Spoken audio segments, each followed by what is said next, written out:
Hello friends, नमस्कार दोस्तों। कुछ प्रॉब्लम्स आ रही हैं, उनके मैं प्रश्न और उनके क्या सॉल्यूशन हो सकते हैं यह मैं आपको देने की कोशिश करता हूं।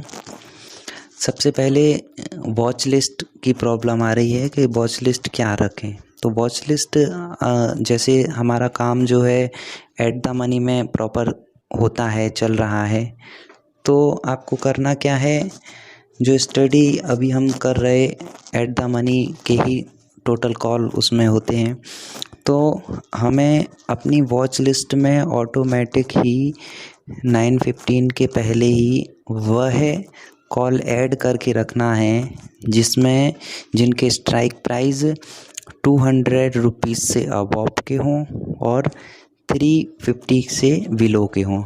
350 से नीचे के स्ट्राइक प्राइस के जितने भी कॉल हैं और जितने भी पुट हैं, उन दोनों को हमें अपनी वॉच लिस्ट में डालना है।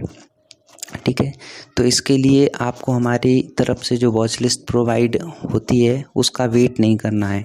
ठीक है, ये वॉच लिस्ट आपको ऑटोमेटिक ही बनाना है, उनके अंदर से ही स्टडी पर्पज़ में हर कॉल प्रोवाइड होगा। ठीक है, तो इसलिए ध्यान रखना है। तो वॉच लिस्ट की सबसे बड़ी जो ये प्रॉब्लम थी ये समाप्त हो गई।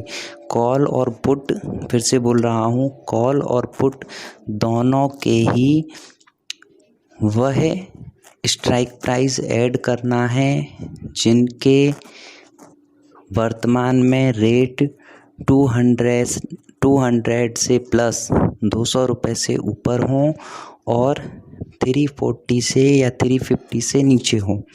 ठीक है, तो ये कॉल और पुट दोनों अपन को वॉच लिस्ट में लगा के रख लेना है पहले से ही, क्योंकि जब तक कॉल आती है वॉच लिस्ट लगाते हैं तब तक हो सकता है कि उसमें मूवमेंट आ जाए। ठीक है, चलिए। और दूसरी सर प्रॉब्लम ये आ रही है, टारगेट और स्टॉप लॉस कहाँ रखें। तो स्टॉप लॉस के लिए मैंने पहले ही मेंशन करके रखा है, फिर से बता देता हूँ।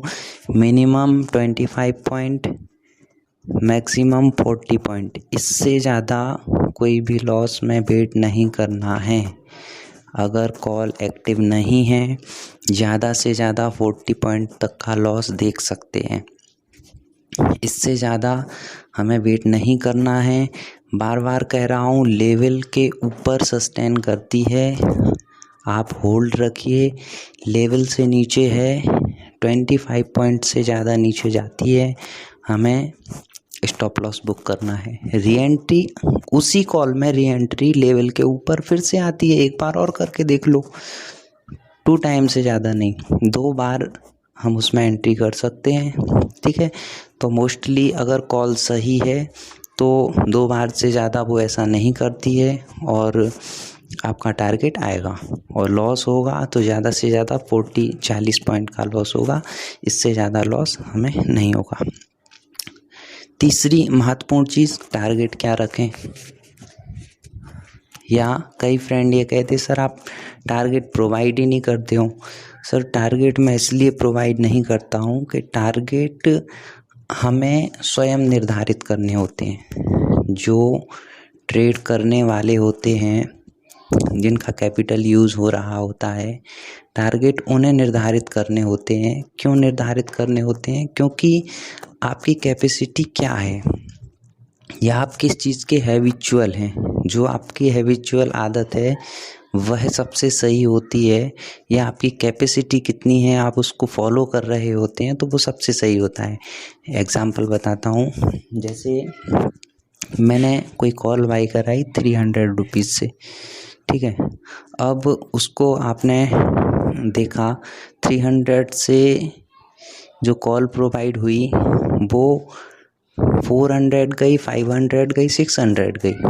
ठीक है, स्टॉप लॉस आपका वही 40 पॉइंट मैक्सिमम। ठीक है, अब वो जब 400 और 500 और 600 गई तो अब मेरे पास अगर 10 लोग ऐसे हैं तो उनमें से ट्रेड करने वाले, तो उनमें से किसने कहाँ प्रॉफिट बुक किया। 2 लोग थे, उन्होंने 300 से 40 पॉइंट अबव गई, सेकंड टारगेट पे 50 पॉइंट अबव गई, बुक कर लिया। उनमें से 2 लोग ऐसे थे जिन्होंने 400 पे बुक किया, कोई 2 लोग ऐसे थे जिन्होंने 400 प्लस पे बुक किया, लास्ट में जो 2 लोग थे उन्होंने 500 पे टारगेट बुक किया। अब सभी क्या सही हैं? बिल्कुल सभी सही हैं अपनी अपनी जगह। क्यों सही हैं? क्योंकि अगर वो यह जो उन्होंने टारगेट फिक्स करके रखा है, ये टारगेट एवरी कॉल के लिए है कि हर कॉल पर मैं 200 पॉइंट ही लूँगा या हर कॉल पर मैं 60 पॉइंट ही लूँगा, तो वो कभी लॉस में नहीं जाएंगे। एक्चुअली होता क्या है, हम हर कॉल में अपने टारगेट चेंज कर देते हैं कि थोड़ा और इंतज़ार कर लो, ऊपर जाएगी। नहीं, आपका जो टारगेट पहले से फिक्स है वो मिल गया, आप उस कॉल को एग्ज़िट करो। फिर अगर आपको लग रहा है कि मार्केट का जो डायरेक्शन है वो सही है, छोटी स्ट्राइक प्राइस की कोई कॉल और पुट बाय कर लो उसी डायरेक्शन में, है ना। 60 पॉइंट बुक कर लिया, उसके बाद फिर 200 की कोई कॉल या पुट उसी डायरेक्शन की बाय कर सकते हैं। तो उसमें क्या है, स्टॉप लॉस होने के चांसेस कम रहेंगे, ठीक है। और जो दूसरी चीज़ सबसे इम्पोर्टेंट बता रहा हूँ कि टारगेट कहाँ रखना है। तो जो 200 का टारगेट रख रहा है, अगर उसके एक वीक में 5 टारगेट आते हैं तो उसको कितने पॉइंट मिल रहे हैं? 1000, है ना। और 1000 पॉइंट का लॉस मुझे नहीं लगता है कि हो रहा होगा, है ना, पूरे वीक में। एवरी कॉल के भी अगर अपन लॉस लगाएं तो भी 1000 कॉल के लॉस नहीं होंगे, है ना। और जो 100 पॉइंट के टारगेट के लिए इंतज़ार कर रहे हैं, तो उनके 100 पॉइंट के टारगेट जो हैं वो लगभग पूरे वीक में या एक महीने में एवरेज उनका भी अच्छा आ रहा होगा, ठीक है। तो इसलिए जो 60 पॉइंट के टारगेट लगा रहे होंगे, उनके 60 पॉइंट के टारगेट ज़्यादा आ रहे होंगे, है ना। तो इसलिए मैं कह रहा हूँ कि टारगेट जो है वो आप अपने हिसाब से मेंशन करो, लेकिन वो टारगेट फिक्स होना चाहिए। एक महीने के लिए हर कॉल पर उसी टारगेट का इंतज़ार करना है ना।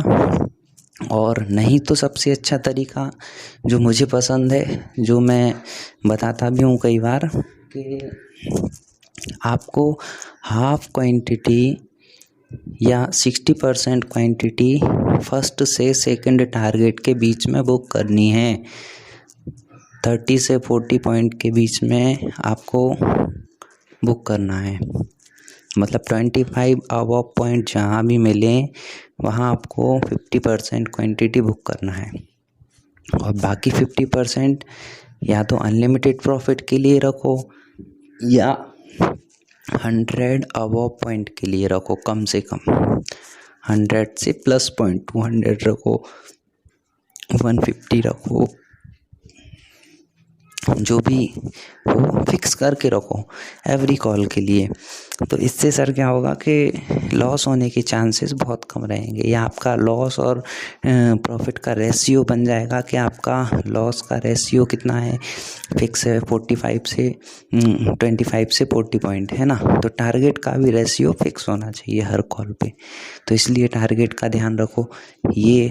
और तीसरी चीज़ सर, एक ये प्रॉब्लम आ रही मुझे कई क्लाइंट्स से या कई लोगों से पता चला कि आप में से कई ट्रेडर्स ऐसे हैं या स्टडी करने वाले जो हैं वो ऐसे हैं जो ट्रेड कर रहे हैं, वो पैसा जो है उनका जो अमाउंट है, कोई कह रहा सर मैं बहुत कर्जा लेके ट्रेड कर रहा हूँ, है ना। कोई कह रहा सर मैंने फ्रेंड से उधार लेकर ट्रेड किया है।